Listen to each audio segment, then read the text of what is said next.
오늘 찬양이 하나님이 나를 엄청 사랑하신다 그러죠.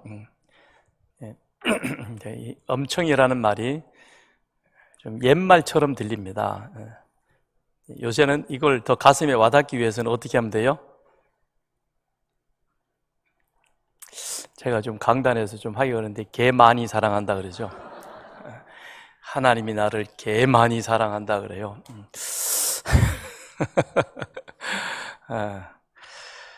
하나님이 얼마나 나를 많이 사랑하실까?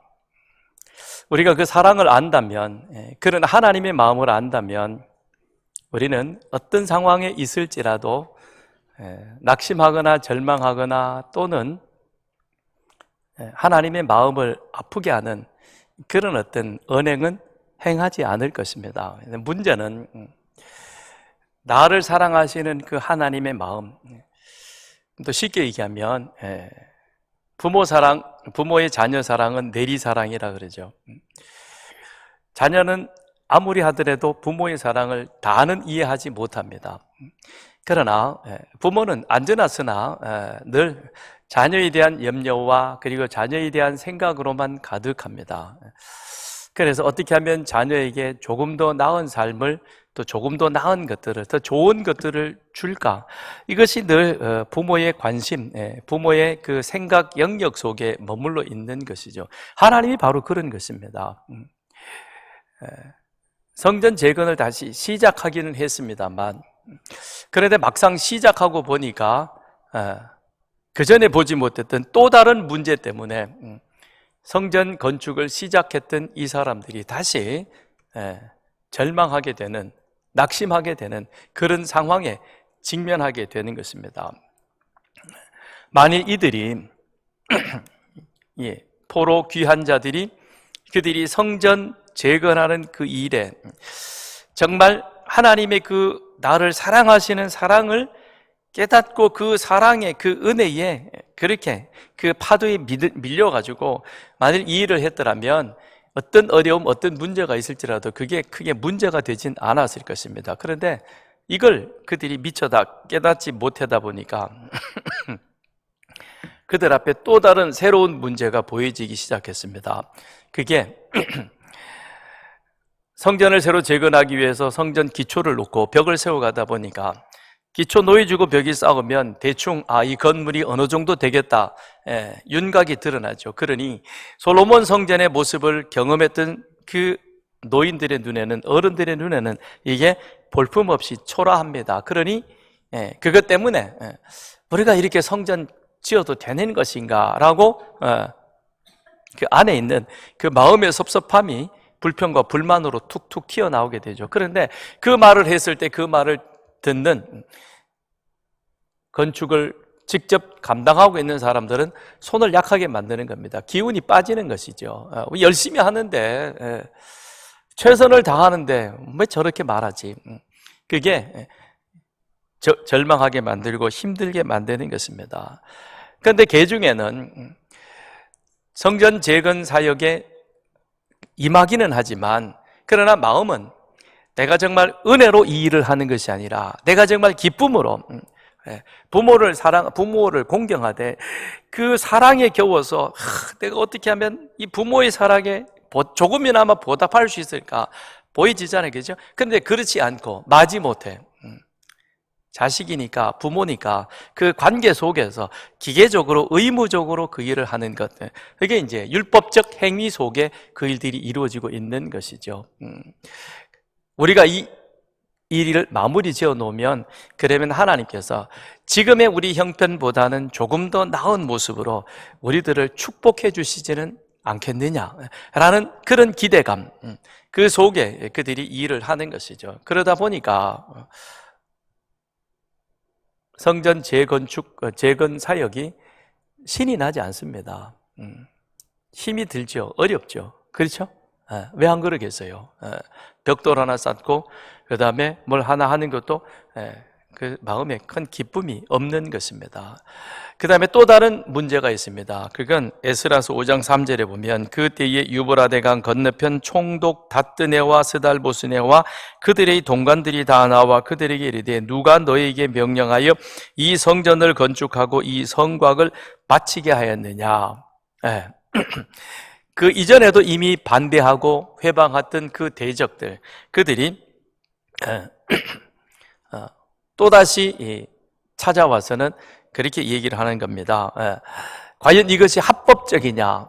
합법성을 들이대면서 그 다음엔 그들이 가지고 있는 이 권력, 정치적 권력, 행정적 권력을 가지고 위협하기 시작합니다. 그러다 보니 막상 그 일을 하는 그 사람들, 그들에게 있어서는 내부적으로 야, 이거 우리가 이렇게 해서 되겠느냐라는 그런 자조 섞인 실망감, 또 그 한편 마지못해 어쩔 수 없이 해야 되는 그런 어떤 기계적 행동, 그런 데다가 외부적으로 이런 위협과 협박이 들어오다 보니까 힘들 수밖에 없는 것이죠. 그런데 이 상황을 누가 알고 계시느냐? 하나님께서 다 알고 계시는 것이죠. 하나님이 즉시 개입하십니다. 우리가 지난 시간까지 학개서를 봤는데요. 학개 1장 1절을 보면 다리오 왕 제2년 6째 달이라 학개에게 하나님의 말씀이 임하셨다고 말씀합니다. 다리오 왕 제2년 6월입니다. 그때 학개를 하나님께서 불러내셨습니다. 그런데 스가랴 1장에서는 다리오 왕 제2년 8째 달 8월입니다. 6월에 하나님이 학개를 부르셔서 가서 저들로 하여금 손 놓고 있는 성전 재건 사업에 박차를 가하도록 해라, 재개하도록 해라 라고 그렇게 하나님이 부르셨습니다. 그리고 그 일을 감당하게 하셨습니다. 그런데 2달이 채 지나기 전에 하나님은 또 누구를 그들 가운데 보내셨느냐? 스가랴 선지자를 이스라엘 공동체 안에 보내셨다라고 하는 것입니다. 그렇게 보내신 이유는 무엇인가? 하나님이 이스라엘 백성들, 귀한 자들, 그들의 영적 상태를 잘 아시는 것이죠.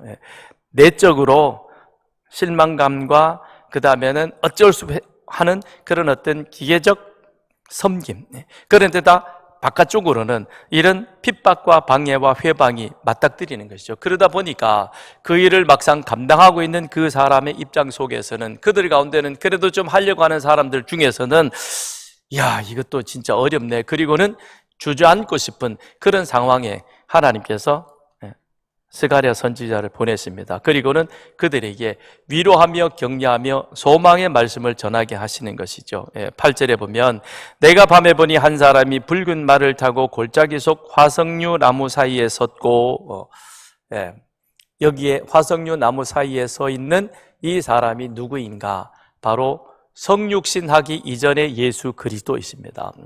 그 예수님이 어디에 계셨는가? 바벨론 포로에서 귀환했을 때, 그들이 성전을 재건하기 시작했을 때, 그것을 손 놓고 있을 때, 그리고 다시 시작했을 때, 다시 시작하면서 내후 외환으로 힘들어하고 있을 그때도 우리 주님께서는 여전히 어디 계셨습니까? 그들 사이, 그들 가운데 계셨다는 것입니다. 여러분, 우리 주님께서는 2000년 전에 이 땅에 오셔서 십자가 사역을 이루시고 하늘로 하나님 우편으로 오르셨습니다. 그것으로 끝 아니죠? 우리 주님은 지금도 어디 가운데 계십니까? 여러분들과 함께 하시는 줄 믿습니다. 지난 주간에도, 지난 7월 달에도 함께 하셨던 하나님, 계속되어지는 무더위 속에 이 8월 속에서도 하나님은 여전히 우리와 함께 하시는 줄 믿습니다.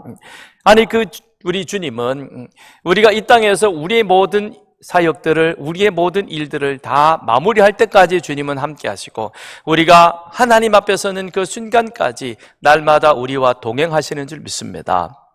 아멘이십니까? 그 주님이 항상 내 곁에 계시고 나와 함께 하시고, 나는 그 주님을 통해서 끊임없이 하나님의 사랑, 하나님의 은혜를 공급받고 있다라고 내 안에 확신이 있다면, 그러면 우리는 우리 앞에 펼쳐지고 있는 이 삶의 실은 사실 어느 누구든지 녹록지 않습니다. 대통령이면 아주 행복할 것 같지만 그에게도 여러 가지 말 못할 많은 고민이 있을 것입니다. 하루하루 살아가고 있는 일반적 서민의 삶, 그들에게 있어서도 여러 가지 힘든 부분은 똑같을 것입니다. 그렇죠? 이 세상을 살아가는 삶에 있어서는 SK 최태원 회장은 아무 문제가 없을 것 같고 우리는 무지무지하게 문제가 많고 어렵고 그럴까요? 그분이 가지고 있는 그의 문제나 내가 가지고 있는 이 문제나 다 우리에게는 여러 가지 많은 문제가 있다는 것입니다. 그런데 중요한 것은 오늘 하나님께서 이 본문의 말씀을 통해서 우리에게 주시고자 하는 그 말씀은 무엇이냐? 우리의 현실 속에 언제나 우리 주님은 동행하신다. 특별히 우리가 가장 절망스럽다라고 생각되어지는 그 순간에 이미 우리 주님께서는 그 자리에 먼저 와 계셔서 우리를 어떻게 위로하시고 우리를 어떻게 도우실까, 그렇게 우리 주님은 우리와 함께 하시는 줄 믿습니다. 그 주님을 오늘 이 시간 여러분들이 다시 확인하시고 그리고 그 주님과 함께 이 한 주간도 살아가시길 바랍니다. 아니 앞으로 내 생명 다할 때까지 그 주님 손을 놓지 마시고 그 주님과 함께 잘 달려가시는 여러분 되기를 주님의 이름으로 축원드립니다. 이것이 2달 만에 학개 선지자를 보내고 스가랴 선지자를 보내신 하나님의 이유라는 것입니다.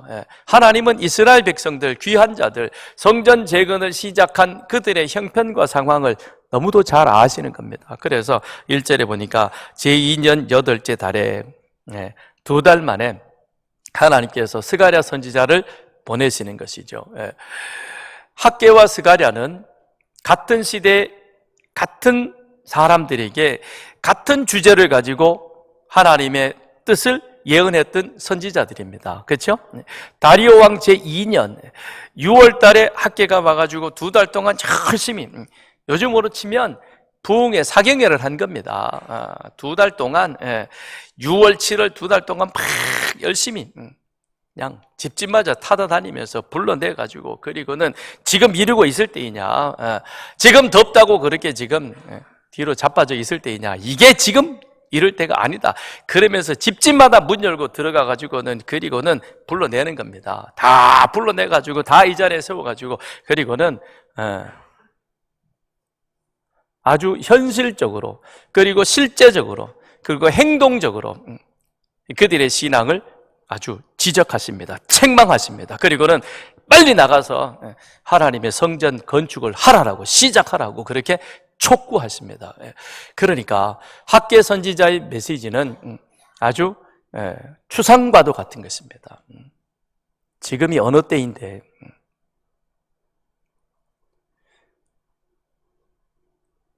기도해야 될 때인데, 그런데 덥다고 집에 퍼지고 앉아 있느냐?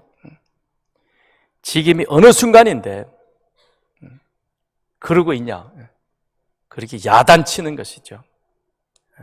우리는 때로는 야단도 맞아야 됩니다. 그렇죠? 당근과 채찍이라는 말이 있잖아요. 아이들이 귀하다고 해서 무조건 이쁘다, 좋다, 사랑한다 그러면 애가 어떻게 되겠어요? 자녀들 안 키워보셨구나. 잘못되는 거예요. 그죠? 잘못됩니다. 잘할 때는 잘한다고 칭찬하고 그거를 말하지만, 그러나 잘못된 모습으로 갈 때는 그건 아니야, 이게 바른 글이야 라고 그에게 바른 지침을, 바른 가르침을 줘야 하는 겁니다. 그래서 때로는 책망도 필요하고 때로는 격려도 필요하고 신앙생활도 마찬가지인 것입니다. 무더위에 이렇게 교회에 나오셨으니까 여러분 참 감사합니다. 당연히 나오셔야지, 그렇죠? 딱 한 사람만 나오면 하시네. 아니, 예배는 이미 정해진 거 아니에요? 하나님과 약속 아닙니까? 그 예배를 드릴 때는 어떻게 드려야 돼요? 영과 진리로 살아계신 하나님 앞에 하나님이 기뻐 받으시는 그런 예배를 기쁨으로 드려야죠. 그건 이미 하나님과의 약속입니다. 그런 반면에 열심히 예배 드리고 열심히 봉사하지만, 그런데 현실에 짓눌리는 무게 때문에 힘든 분들도 계십니다. 병으로 인하여서, 재정적으로 인하여서, 관계적으로 인하여서 어려운 분들이 계십니다. 그분들에게는 또 뭐가 필요하겠습니까? 스가랴와 같은 위로가 필요한 것이죠. 소망이 필요한 것이죠. 그래서 학개와 스가랴는 동시대에 같은 대상을 두고 같은 내용을 가지고 메시지를 예언하지만, 그러나 학계 선지자는 그들을 행동적으로 다시 일으키는 겁니다. 일어나라, 너희들은 잘못되고 있다, 이것 하는 것이 옳은 길이야 라고 그렇게 강력하게 그들에 대해서 촉구합니다. 반면 스가랴 선지자는, 자, 하나님이 우리로 하여금 이 성전을 재건하게 하고 우리를 불러 세운 목적이 무엇이냐? 우리는 제사장 나라 거룩한 백성이다. 그런데 이걸로 끝나는 것이 아니라 하나님은 우리와 약속한 것을 이제 우리들의 삶을 통하여, 이 성전을 통하여 하나님이 어떤 분인가라고 하는 것을 세상 가운데 보내시고, 그리고 마침내 하나님이 우리를 구원하기 위한, 죄인들을 구원하기 위한 구원자 메시아를 보내실 것이야 라는 이 약속을 누구에게 주느냐? 귀한 자, 그들에게, 유대 공동체들에게 전하는 것이죠. 그러므로 말미암아 우리들이 지금 하고 있는 일이, 이것이 옳은 일이요 바르게 가는 길이요, 우리는 이렇게 함으로 말미암아 하나님의 은혜 가운데 나아간다, 그래서 다시금 일어서도록 만드는 것이죠. 그래서 1장부터 6장까지는 스가랴가 선지자가 본 환상입니다. 하나님께서는 스가랴 선지자에게 8개의 환상을 보여주십니다. 7절부터가 그것이 첫 번째 환상부터 시작을 해서 쭉 계속해서 8개의 환상을 이 스가랴 선지자가 보게 되는 것입니다. 그런데 이 스가랴가 보게 되어진 그 환상 8개는, 그것은 다 하나를 말하고 있습니다. 메시아, 메시아의, 예수 그리스도의 이 땅에 초림과 그 다음에 다시 오실 메시아, 그 모든 사역에 대해서 총망라해서 스가랴 선지자는 전해주고 있는 것입니다. 그러니까 구약 성경을 보면 메시아에 대한 예언이 많이 기록되어져 있는 성경이 이사야서이고 그 다음에 스가랴서입니다.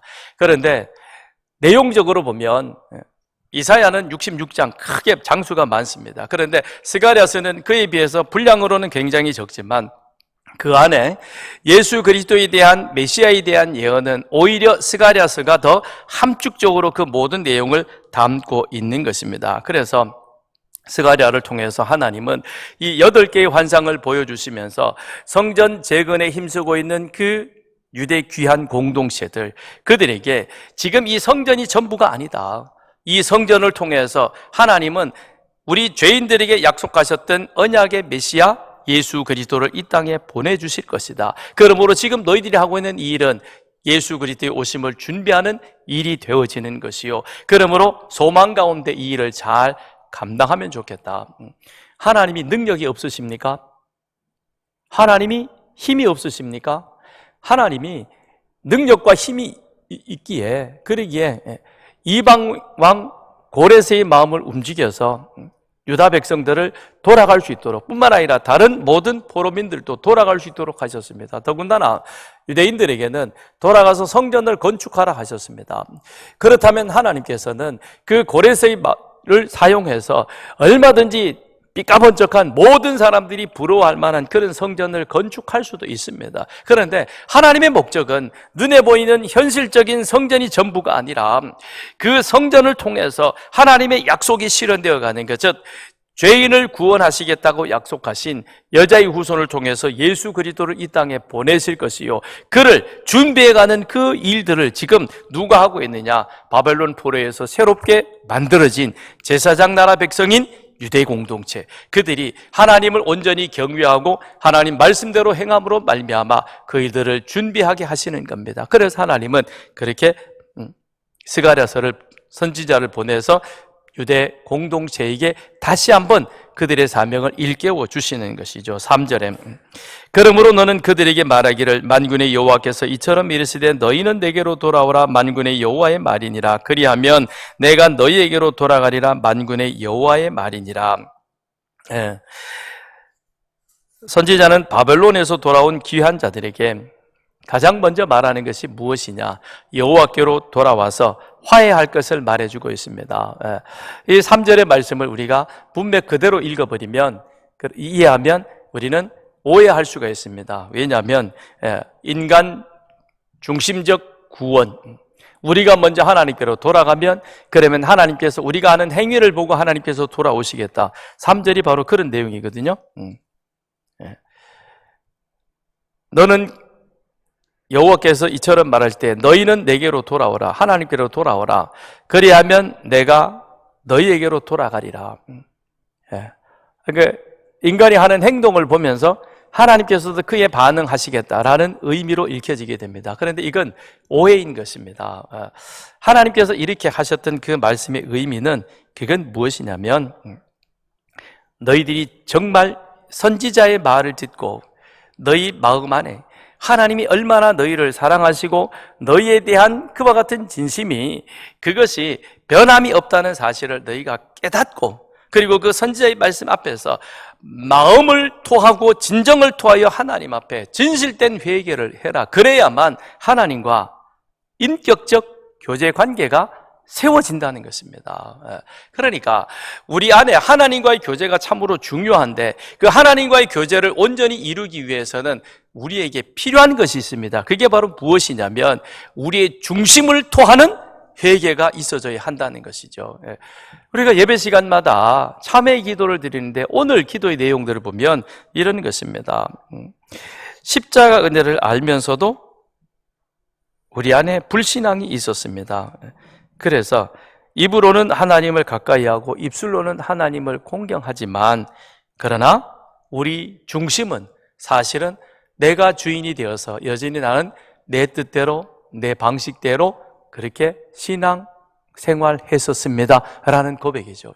그건 저나 여러분이 함께 회개해야 될 부분인 것이죠.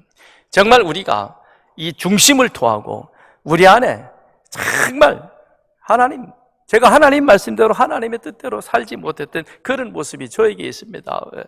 이 중심을 토하는 이런 하나님 앞에 처절한 회개가 있어질 때, 그때 우리는 하나님과의 온전한 관계가 회복되어진다는 것입니다. 그럴 때 하나님은 우리 가운데 우리를 사랑하셔서 함께 하시는 그 하나님의 사랑을 우리가 확신하고, 어떤 상황, 어떤 형편 속에서도 우리의 모습은 흔들리지 않는다는 것이죠. 여러분, 부부 사이도 그렇습니다. 두 사람이 서로 간에 성경이 말씀하시듯 머리와 몸이라고 하는 이 일치되어진 관계가 서로 간에 있어서 소통에 문제가 없다면, 남편이 무슨 말을 하든 남편이 밖에 나가서 어떤 행동을 하든지 아내는 다 믿을 것입니다. 마찬가지로 안에 있는 아내도 역시 남편이 아내가 하는 그와 같은 모든 것들에 대해서 의심하지 않을 것입니다. 여러분, 그렇죠? 어찌 대답이 없으십니까? 다 그럴 줄 믿습니다. 그런데 만일 내가 아내에 대해서, 남편에 대해서 그의 사랑과 그의 행하는 것들에 대한 확신이 없으면 어떻게 되겠어요? 지난번에 그 누구 친구 아버지 돌아갔다고 그러지 않았어? 근데 또 죽었어? 뭐 코미디 소재 같긴 합니다만, 아니 그때는 그 친구 저기고 이번엔 저거야. 진짜야? 이런 일이 우리 가운데는 없는 줄 압니다. 그냥 코미디 소재만 되는 것이죠, 그죠? 근데 남편에 대한, 그리고 아내에 대한 이 관계가 서로 간에 아무 문제가 없으면 남편이 하는 말, 아내가 하는 말, 우리는 서로 확신하게 될 것입니다. 그러나 이 사이 안에 서로가 통하지 않으면, 그러면 문제가 있는 거죠. 하나님이 지금 그 얘기를 하시는 거예요. 너희가 정말로 내게로 완벽하게, 학계 선지자 스가랴 선지자의 말을 듣고 이거 하면 어떻게 하나님 복 주시, 이게 아니라 내가 받은 은혜, 내가 경험한 하나님의 그 사랑 앞에서 내 자신을 볼 때 정말 나는 죄인이고 회개해야 되고, 그런 나를 사랑하시는 그 하나님의 사랑에 우리의 이 고백이, 신앙이 문제가 없어야 된다는 겁니다. 그럴 때 우리는 하나님이 우리 가운데 함께 하시고, 내가 어떤 형편 속에서도 하나님은 변함없이 나를 사랑하시고 나와 동행하시고 나를 지키신다는 그런 확신이 있는 겁니다. 그러면 주변에서 무슨 말을 하든 바깥에서 어떤 일이 나에게 닥쳐오든 우리는 거기에 대해서 요동치 아니하고 하나님에 대한 올곧은 신앙 고백을 가지고 우리의 믿음, 우리의 신앙을 지켜낼 수 있는 것이죠. 만일 그렇지 못하면, 내 형편이 좋아지면 우리는 그리고 열심히 신앙생활 하다가 직장이 어렵고 경제적으로 문제가 생기고 이런저런 병이 우리 가운데 시련으로 찾아오게 되지면 그러면 그때는 날개 꺾인 새처럼 쭉 쳐져가지고 이게 맞나 저런가 진짜 하나님 계신가 하나님이 사랑하신가 이러고는 별 5만 가지 생각을 우리 안에서 다 하면서 그렇게 주저앉게 되어진다는 겁니다. 지금 이스라엘 백성들의 영적 상태가 지금 그러하다는 거죠. 그러니까 하나님께서 먼저 그들에게 말씀하십니다. 정말 너희들이 내 앞에서 온전히 회개하고 그리고 하나님과의 인격적 교제 관계 속에서 그 소통함에 아무런 문제가 없기를 바란다. 그러면서 4절에 그렇게 얘기하시는 거죠. 너희 역사를 통해서 좀 경험해 보라는 겁니다. 그래서 4절부터 6절까지가 너희 조상들을 본받지 말라. 왜 너희들이 바벨론의 포로가 되었는지 아느냐? 왜 그들이 그곳에 가게 되었는지 그 이유가 무엇인지 아느냐? 그리고 하나님께서 지금 선지자를 통해서 말씀하시는 것이죠. 옛적 선지자들이 그들에 외쳐 이르되 만군의 여호와께서 이같이 말씀하시기를 너희가 악한 길 악한 행위를 떠나서 돌아오라 하셨다 하나 그들이 듣지 아니하고 내게 귀를 기울이지 아니하였느니라. 바벨론 포로 잡혀가기 전에 바벨론에 멸망당하기 전에 하나님께서는 예레미야 선지자를 세우셨고 그 이전에도 하나님은 수많은 선지자를 세워서 그리하여 끊임없이 이스라엘 백성들에게 하나님의 언약을 기억하고 하나님께로 돌아와 하나님 앞에 영과 진리로 예배하라고 끊임없이 외쳤습니다. 그렇지만 그 조상들은 어떠했습니까? 안 들었죠. 그죠? 전혀 안 들었습니다. 왕부터 시작해서 저 밑에 있는 하층인까지 모든 사람이 안 들었고 심지어는 제사장들 가운데서도 듣지 않는 사람들이 있었다는 것입니다. 그런데 그 결과 그들은 어떻게 되어졌느냐? 그들의 삶이 잘못되어진 것이죠. 바벨론 포로 이전에 하나님은 많은 선지자들 보내서 그들을 바른 길로 돌아오도록 그렇게 하나님이 애쓰셨지만 그러나 그들 가운데 아무도 하나님이 보낸 선지자의 말을 듣지 않았다는 것입니다. 그래서 결국 하나님은 어떻게 하셨느냐? 이방 나라 바벨론을 채찍으로 들어 사용하시면서 이스라엘 백성들의 그 강한 불신앙의 껍질을 하나님은 깨트리시는 것이죠. 그래서 1차 바벨론에 포로로 잡혀가게 합니다. 그런데 그렇게 수치를 당하면서도 포로로 잡혀가 있으면서도 그들은 하나님의 말씀에 귀를 기울여 하지 않습니다.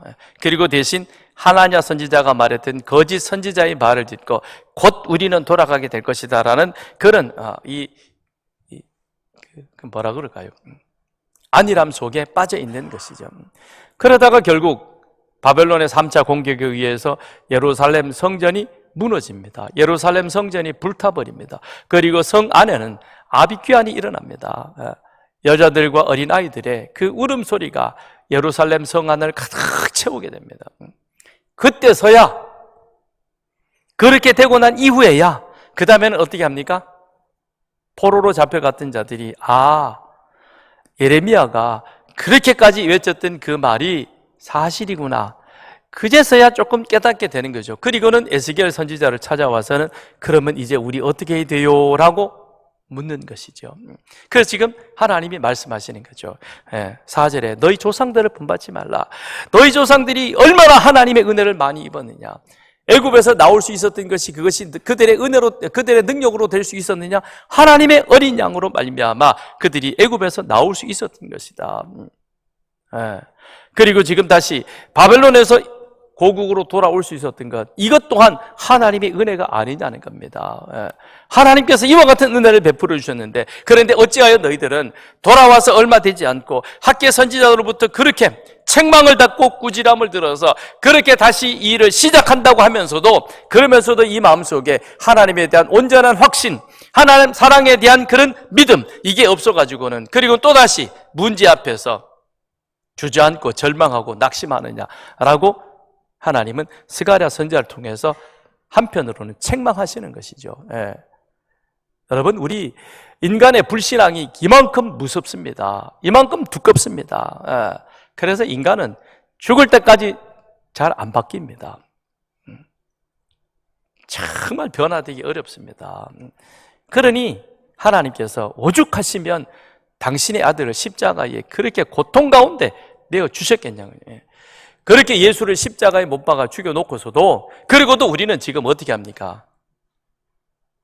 그 하나님 앞에 와서 예배 드리면서도 우리의 예배의 태도는 하나님이 받으실 만한 그런 태도가 되지 못합니다. 이 예배의 자리가 얼마나 귀한 자리입니까? 내가 죽어야 될 자리인 것입니다. 그런데 하나님 당신이 대신 나를 위해서 죽어 주셨습니다. 그 은혜를 안다면 우리는 이 예배의 자리가 정말 세상에 그 무엇보다도 가장 귀하고 값진 것입니다. 무엇으로 이 자리를 대신할 수 있겠습니까? 생명으로 대신할 수 있겠습니까? 그것보다 더 귀한 것이죠. 그 사랑을 우리는 깨달아 알아야 하는 것입니다. 그런데 지금 이스라엘 백성들이 그러하다는 것이죠. 그래서 하나님은 말씀하십니다. 이제는 그와 같은 조상들의 이 세상과 타협하고 하나님을 불신하고 불순종하고 의심했던 이와 같은 것을 과감하게 끌어내라는 것입니다. 여러분에게서 잘라내시기를 바랍니다. 그것과는 아주 단호하게 절연을 하고, 그리고는 나는 하나님의 은혜가 아니면, 나는 하나님의 도우심이 아니면, 정말 하나님의 사랑이 아니면 나는 살아갈 수 없습니다라는 그런 고백과 결단이 오늘 이 시간 이 자리에 있기를 주님의 이름으로 축원드립니다. 그렇게 우리는 다짐하고 결단하고 다시금 우리 세상의 자리로 나가야만, 그래야 우리는 이 세상에 부딪히는 수많은 불신과 의심과 의혹 속에서 우리 믿음을 지켜내게 되는 것이고, 다음 주일날 다시 돌아와서 우리는 하나님 앞에 승리의 보고를 드릴 수 있게 되는 줄 믿습니다. 날씨 덥다고 멍청하게 앉아가지고 예배 드리다가는 한 주간 동안 힘들어집니다. 그러니 얼마나 예배 시간 이 자리가 시원하고 좋습니까? 그렇죠? 얼마나 쾌적합니까? 그러니 다시 한번 하나님 앞에 우리 신앙을 확실하게 결단하고, 그리고 세상에 휩쓸리지 말고 믿음을 굳건하게 지키고, 다음 주일에 와서는 하나님, 제가 이렇게 하나님 앞에 결단하고 나가서 이렇게 승리하고 돌아왔습니다 라는 보고가 있기를 주님의 이름으로 축원드립니다. 그렇게 나아가는 여러분과 저가 되기를 바랍니다. 6절에 보십시오. 5절 6절. 너희 조상들이 어디 있느냐? 선지자들이 영원히 살겠느냐? 자, 그렇게 불신하던 그들 다 죽었지? 그들에게 그렇게 힘써 외치던 선지자들도 어떻게 됐느냐? 그들도 죽었다는 겁니다. 인간은 유한한 존재인 것입니다. 영원할 수가 없습니다. 그러나 6절에 내가 나의 종 선지자를 통해서 그들에게 전했던 그 말씀, 하나님이 영원하심 같이 하나님의 말씀도 영원한 줄 믿습니다. 그러므로 우리는 무엇을 붙잡아야 되겠습니까? 영원하신 하나님, 영원하신 하나님의 말씀, 기록된 말씀, 이 성경을 붙들고 그 말씀에 기록된 대로 우리가 성실하게 신앙생활할 수 있는 우리들이 되어야 할 것입니다. 그래서 하나님의 약속은 영원할 뿐만 아니라 하나님의 약속은 반드시 성취되는 것입니다. 반드시 이루어지십니다. 애굽에서 데리고 나오리라. 약속의 땅 가나안을 주리라. 그리고 바벨론 포로 70년 만에 다시 돌아오리라. 돌아온 너희들이 성전을 재건하게 될 것이다. 그리고 내 아들을 이 땅 가운데 보낼 것이다. 그리하여 그로 하여금 사탄 마귀의 권세를 무너뜨리게 할 것이다. 하나님의 약속은 모든 것이 다 이루어졌습니다. 이제 다시 오시마라고 주님 약속하셨는데 그 약속도 곧 이루어질 줄 믿습니다. 그러므로 우리는 깨어 신앙생활하시면서 우리를 사랑하시며 우리에게 약속하셨던 그 하나님의 약속을 믿고 힘있게 나아가는 여러분과 저가 되기를 바랍니다. 그렇게 선지자 스가랴에게 하나님께서는 내가 너를 불러 세운 목적은 다름 아닌 바로 내 언약의 약속을 이루시기 위한 것이라 그러면서 7절부터 17절에 첫 번째 환상을 보게 하십니다. 8절 내가 밤에 보니 한 사람이 붉은 말을 타고 골짜기 속 화석류 나무 사이에 섰고 그 뒤에는 붉은 말과 자줏빛 말과 백마가 있기로 그럽니다. 자, 여기 보면 스가랴가 지금 밤에 골짜기에서 화석류 나무 그걸 지금 보고 있습니다. 밤이라는 것, 골짜기라는 것, 화석류 나무라는 것, 이것은 이스라엘 백성들, 귀한 자들의 영적 상태를 말해주고 있는 것입니다. 밤이라는 것은 분별이 안 되는 것이죠. 그렇죠? 캄캄한 밤에 빛이 없는데 우리가 어디가 앞이고 어디가 뒤인지, 어디가 오른쪽인지 왼쪽인지 분발이 안 되어지는 겁니다. 그러니까 지금 이 귀한 자들의 영적인 상태가 이렇다는 것이죠. 그러니 내부적으로 외부적으로 그런 것에 뒤흡슬려 가지고는, 그리고는 이게 맞나 그러고는 주저앉아 버리는 것이죠. 그 다음에 골짜기라는 겁니다. 그건 바닥인 것이죠. 골짜기가 있고 정상이 있듯이 골짜기는 가장 낮은 곳입니다. 영적인 그런 저기 상태가 지금 가장 밑바닥을 치고 있는 것입니다. 그런데 거기에 화석류 나무입니다. 화석류 나무는, 그것은 이 숲 골짜기 안에 그냥 자라나는 그런 나무입니다. 크지도 않고 평범한 나무. 우리가 차를 타고 도로를 달리다 보면 산에 많은 나무들이 있습니다. 근데 소나무 같은 것은 이렇게 축 올라와가지고는 구분이 됩니다. 그러나 그 밑에 있는 많은 나무들은 이게 나무인지 숲인지 뭔지 구분이 안 되는 거죠. 화석류 나무는 바로 그런 것입니다. 그러니까 지금 하나님이 스가랴 선지자에게 밤의 골짜기에 화석류 나무를 보게 한 것은 지금 귀한 자들의 영적 상태가 저렇다는 것입니다. 그는 평범하면서도, 그러면서도 그들의 영적은 바닥을 쳐가지고, 그리고는 좌우 분간이 되어지 않은 그런 상태. 그런데 중요한 것은 무엇입니까? 그 골짜기 속 타고 골짜기 속 화석류 나무 사이에 섰고 그랬습니다. 누가? 한 사람이. 무슨 말을 타고? 붉은 말을 타고. 어디 서 있느냐? 그들 사이에 있다는 겁니다. 그러니까 지금 스가랴 선지자는 이스라엘 백성들, 귀한 자들, 그들이 영적으로 지금 바닥을 치고 있는 그와 같은 상태에 있지만, 그런데 그 사이에 있는 누구를 보느냐? 그들의 영적 상태를 보는 것이 아니라 그 가운데 서 계신 예수 그리스도를 보는 거죠. 그러면 여기에서 붉은 말을 타고 화석류 나무 사이에 선 그 사람은 다름 아닌 바로 성육신 하기 이전의 예수 그리스도. 요한계시록에 보면 우리 주님께서 촛대로 가지고 교회 사이를 다니시는 것처럼 우리 주님은 지금 어디에 계시느냐? 바로 이 자리에 계시는 겁니다. 주님은 예배당 안에도 계시지만 여러분의 식탁의 자리에도 계시고, 여러분의 차 안에도 계시고, 여러분의 직장 속에도 계시고, 어느 곳에나 우리 주님께서 계시는 줄 믿습니다. 그 주님을 느끼시기를 바랍니다. 나와 함께 하시는 그 주님, 그 주님을 발견하라는 것입니다. 그래서 스가랴 선지자로 하여금 그 화석류 나무 사이에 붉은 말을 타고 서 있는 예수 그리스도를 보라라고 말씀하고 있습니다. 그래서 스가랴 선지자가 그에게 묻습니다. 9절에 그 뒤에 붉은 말과 자줏빛 말과 백마가 있기로 내가 말하되 내 주여 이들이 무엇입니까? 라고 그렇게 물었더니 10절에 화석류 나무 사이에 선자가 대답하여 이르되 예수 그리스도께서 대답하시되 이는 여호와께서 땅에 두루 다니라고 보내신 자들이니라.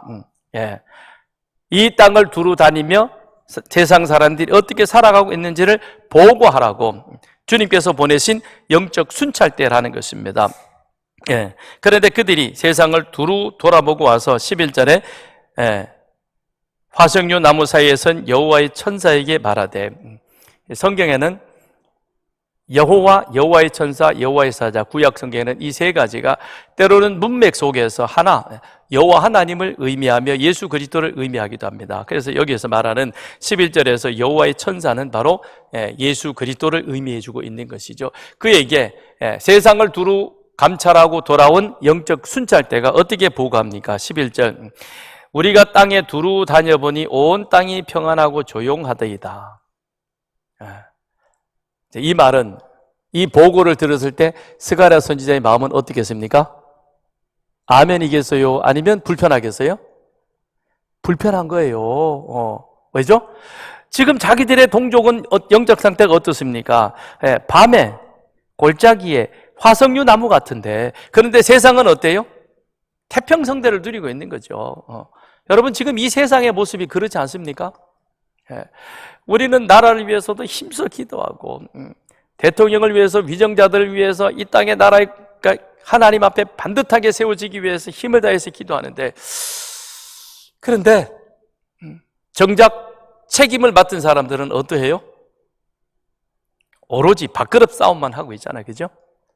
자기 밥그릇 키워가기 위해서만 노력하고 있습니다. 그런 모습을 볼 때 우리는 속에 열불 나가지고 뉴스도 안 보고 꺼버리죠. 그죠? 안 그러면 요즘 더 열받으니까 그런 거죠. 지금 이 상태인 거예요. 스가랴가 볼 때는 지금 이 동족들의 상태가 바닥을 치고 있는데, 절망하고 낙심하고 있는데, 근데 세상은 어떠냐? 너무 평안한 거예요. 너무 조용한 거예요. 너무 태평성대를 누리고 있는 거예요. 이 보고를 들으니, 그러니 예수님이 그 다음에 어떻게 하십니까? 예수님이 가만 계실까요? 절대 그렇지 않죠. 12절 여호와의 천사가 대답하여 이르되 만군의 여호와여 여호와께서 언제까지 예루살렘과 유다 성읍들을 불쌍히 여기지 아니하시리 하나이까? 이를 노하신 지 70년이 되었습니다. 우리가 바벨론의 포로로 갔다 온 지 70년이 지났고 하나님이 이들을 새롭게 하셨는데 어찌하여 세상은 여전히 이런 상태에 있고 하나님의 백성들은 저렇게 지금 절망 가운데 탄식 가운데 있습니까? 라고 우리 주님께서 지금 피를 토하며 하나님 앞에 중보하며 기도하고 있는 것입니다. 우리 주님께서 화석류 나무 사이에 이미 와 계신 그 주님께서 누구를 위해서 중보하십니까?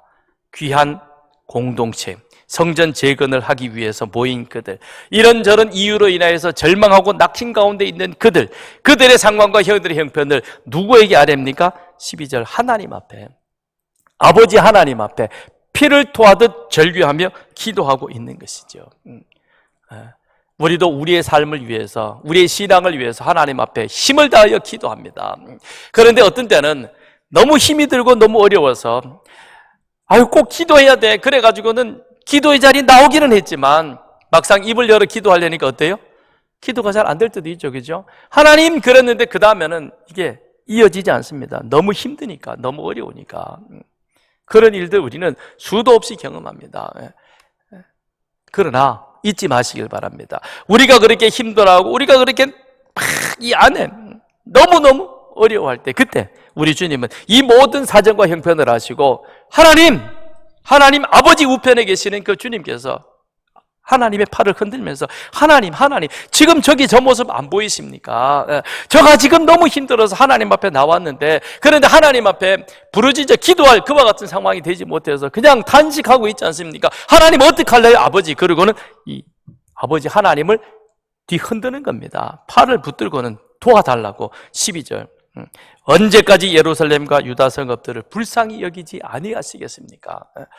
여러분 잊지 마십시오. 우리 주님은 우리를 위해서, 우리를 구원하기 위해서 십자가를 지셨고, 십자가를 지시고 우리를 구원하신 그 주님은 그 다음엔 알아서 해라 그게 아니고 늘 우리와 함께 하시며 하나님 우편에 계시지만 우리의 모든 사정과 형편을 아시고, 특별히 우리가 가장 어려운 자리, 절망의 자리에, 낙심의 순간, 힘든 자리, 그 자리를 우리 주님께서는 다 눈여겨보시고 우리의 신앙을 북돋워 주실 뿐만 아니라 우리가 정말 너무 힘들어서 주저앉고 싶을 때, 그때 하나님을 흔들어서 하나님의 도우심을 구하는 겁니다. 13절 같이 읽습니다. 시작. 여호와께서 내게 말하는 천사에게 선한 말씀 위로하는 말씀으로 대답하시더라. 아멘이죠? 예. 그 예수님의 중보를 들으신 우리 하나님 아버지께서 즉시 응답하십니다. 어떻게 해요?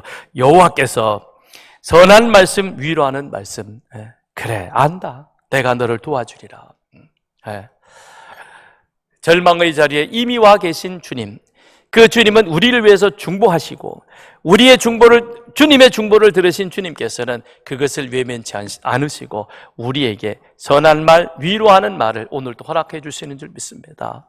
그 말씀으로 우리는 이 한 주간도 여러분의 삶의 자리가 힘들지라도, 고통스러울지라도, 어려울지라도 기억하시고 승리하며 나아가는 여러분 되기를 주님의 이름으로 축원드립니다. 그뿐만 아니라 우리를 위해서 부르짖어 기도해야 될 뿐만 아니라 또한 우리를 질투하시기까지 사랑하십니다. 14절 내게 말하는 천사가 내게 이르되 너는 외쳐 이르기를 만군의 여호와의 말씀에 내가 예루살렘을 위하며 시온을 위하여 크게 질투하며 안일한 여러 나들 때문에 심히 진노하나니 나는 조금 노하였거늘 그들은 힘을 내어 고난을 또하였더라. 여기서 질투한다 그랬습니다. 이 질투는 시기심과는 다른 것입니다. 여기서 말씀하시는 질투는 무엇이냐면, 여러분 남편은 아내 사랑을 다른 사람들과 나눌 수 없죠. 그 마찬가지로 우리 하나님께서는 당신의 백성이 다른 이방 신들을 섬기고 사랑하는 것을 절대 용납지 아니하십니다. 뿐만 아니라 그 이방 여러 가지 신들이 우리를 함부로 대하는 것을 또한 하나님께서는 그냥 두시지 않는다는 것이죠. 그런 의미에서 여기서는 질투라는 것입니다. 그래서 그 이하 내용들이 이런 것이죠. 하나님께서는 선지자들 보내서 이스라엘 백성들을 되돌리려 했지만 그런데 선지자의 말을 듣지 않으십니다. 그러니 결국에는 하나님께서 바벨론이라는 채찍을 들어서 이스라엘을 바벨론 땅으로 포로로 보내십니다. 그런데 이 바벨론이 오버하는 것이죠. 15절. 안일한 여러 나라들 때문에 심히 진노하나니 나는 조금 노하였걸 그들은 힘을 내어 고난을 더하였다. 하나님이 바벨론을 진노의 채찍으로 사용하셨는데 그런데 이 바벨론이 오히려 더 오버해가지고는 그리고는 예루살렘 완전히 황폐화시켜버린 것이죠. 그리고는 다 살육하고 심지어는 여자들을 폭행하고 아이들을 죽이고 굶게 하고 그래서 예루살렘 성이 온통 여인들과 아이들의 울음소리로 가득 차게 만든 것이죠. 그런데 거기에 대해서 하나님이 어떻게 하십니까? 진노하시는 것이죠. 그건 아니야. 야, 내가 내 사랑하는 자녀를 바르게 다그치기 위해서 갖도록 하기 위해서 나는 그냥 때리는데 어찌하여 채찍이 네가 또 날뛰어가지고 제 생명을 빼앗으려고 하느냐. 그러면 하나님이 어떻게 하십니까?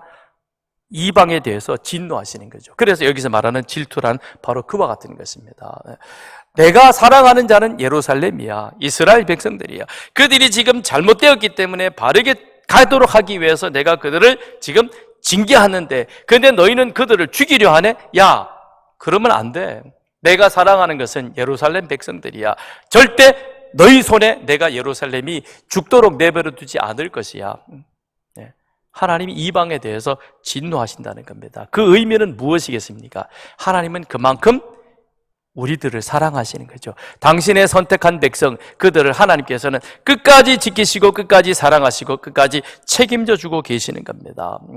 그걸 지금 스가랴 선지자에게 보여주고 있는 것이죠. 그러니 닷든 애가 오든지 스달보스 애가 오든지 누가 오더라도 괜찮아.